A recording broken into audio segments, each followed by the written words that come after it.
Halo guys, ketemu lagi dengan saya di Coffee and Bible Devotion.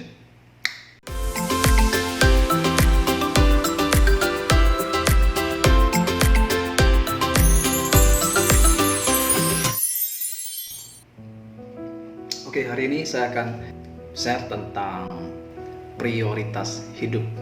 Saya akan share kepada teman-teman semua apa yang menjadi urutan prioritas hidup di dalam kehidupan saya. Yang pertama adalah Tuhan, pasti. Yang kedua adalah keluarga, family. Yang ketiga adalah pekerjaan. Yang keempat adalah pelayanan. Dan yang kelima itu hobi dan lain-lain sebagainya. Saya ingin membacakan dulu di firman Tuhan di Matius pasal 22 ayat yang ke-37. Kasihilah Tuhan Allahmu dengan segenap hatimu dan dengan segenap jiwamu dan dengan segenap akal budimu. Itulah hukum yang terutama dan yang pertama. Jadi bagi saya nomor satu prioritas hidup saya adalah Tuhan. Itu nggak bisa diganggu gugat. Yang kedua baru keluarga, karena dilanjutkan di ayat berikutnya begini. Dan hukum yang kedua yang sama dengan itu ialah kasihilah sesamamu manusia seperti dirimu sendiri. Nah, yang kedua baru setelah Tuhan baru hubungan sesama manusia. Makanya yang pertama adalah Tuhan, yang kedua adalah family atau keluarga, orang-orang yang ada di lingkungan keluarga kita. Nah, prioritas hidup ini penting. Kenapa? Supaya kita tahu mana hal-hal yang terutama. Contoh misalnya hobi dan kesenangan lainnya, kalau kita tempatkan di urutan pertama, that's not right. Ya mungkin ada banyak orang yang prioritas hidupnya itu berbeda-beda ya. Tapi ini adalah prioritas hidup saya, urutan prioritas hidup saya yang juga diajarkan oleh para pemimpin rohani saya. Ini yang saya pegang dan saya rasa banyak orang juga setuju dengan prioritas seperti ini. Nah, ketika kita tahu urutan prioritas yang benar, maka kita tahu bagaimana untuk memberi prioritas, memberikan perhatian, memberikan concern, memberikan waktu pada skala prioritas yang benar. Nah, teman-teman, kenapa skala prioritas ini penting? Karena prioritas itu menunjukkan seberapa penting sesuatu itu di hidupmu. Sesuatu yang kita prioritaskan pasti mendapatkan perhatian dan perlakuan istimewa.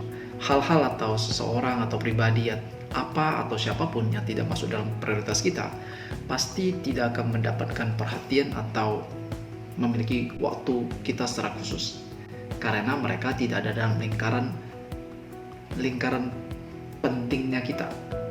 Itulah prioritas. Nah, masalahnya sekarang adalah banyak orang mungkin kehidupan prioritasnya itu terbalik-balik. Sebagai contoh misalnya, sebagai orang percaya pasti Tuhan itu nomor satu di hidup kita. Tuhan itu yang terpenting terutama di hidup kita. Tapi ternyata banyak orang yang kehidupan mereka itu Tuhan itu tidak mendapatkan prioritas di dalam kehidupan mereka, di dalam waktu-waktu mereka sehari-hari. Urutan prioritas pertama mereka bukan Tuhan, maka ketika bangun pagi pun yang namanya doa, yang namanya saat teduh, yang namanya baca firman itu pasti tidak ada. Pasti tidak akan pernah dilakukan. Kenapa? Karena tidak ada masuk ke dalam prioritas hidup mereka. Makanya tidak heran banyak orang yang ketika bangun, karena mungkin prioritas pertamanya itu mungkin pekerjaan atau bisnisnya, ketika dia bangun yang dia pikirkan adalah bagaimana transaksi yang kemarin, bagaimana klien ini, bagaimana bisnis ini, bagaimana omset hari ini, bagaimana mengembangkan ini dan itu.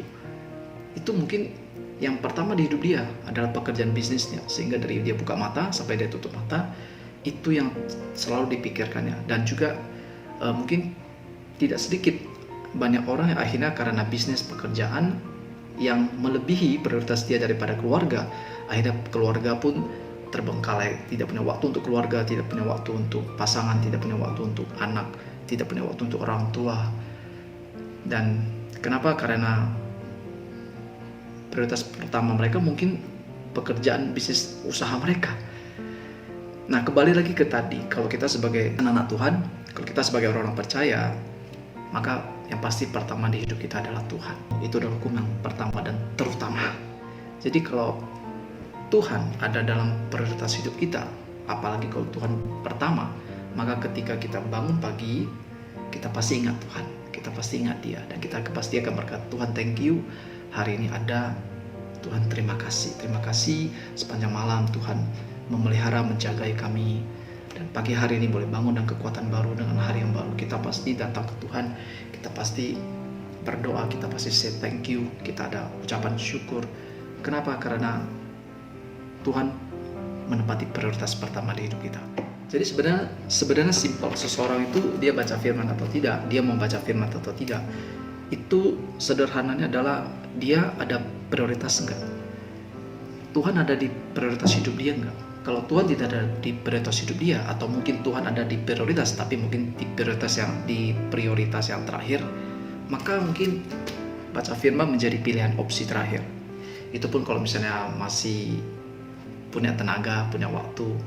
Kalau sudah capek ya sudah Tuhan, udah ya, nggak usah baca firman Tuhan dulu, nggak usah doa dulu. Kenapa? Karena bukan prioritas pertama. Makanya tidak heran banyak orang mungkin mereka tidak dekat dengan Alkitab mereka jarang baca firman, bahkan mungkin jarang berdoa, boro-boro berdoa syafaat atau orang lain, berdoa mengucap syukur saja pun jarang. Kalau seseorang tidak memberikan prioritas kepada Tuhan, maka baca firman, berdoa, dan segala hal-hal yang berbau rohani pasti tidak ada di dalam kehidupan mereka. Karena ingat, sesuatu yang tidak masuk prioritas maka tidak mendapatkan perhatian kita. Jadi kalau Tuhan itu penting bagi hidupmu, maka Tuhan pasti mendapatkan prioritas di dalam hidupmu, bahkan mendapatkan prioritas yang terbaik, yaitu prioritas yang pertama dan terutama. Nah, selanjutnya bagi saya yang kedua adalah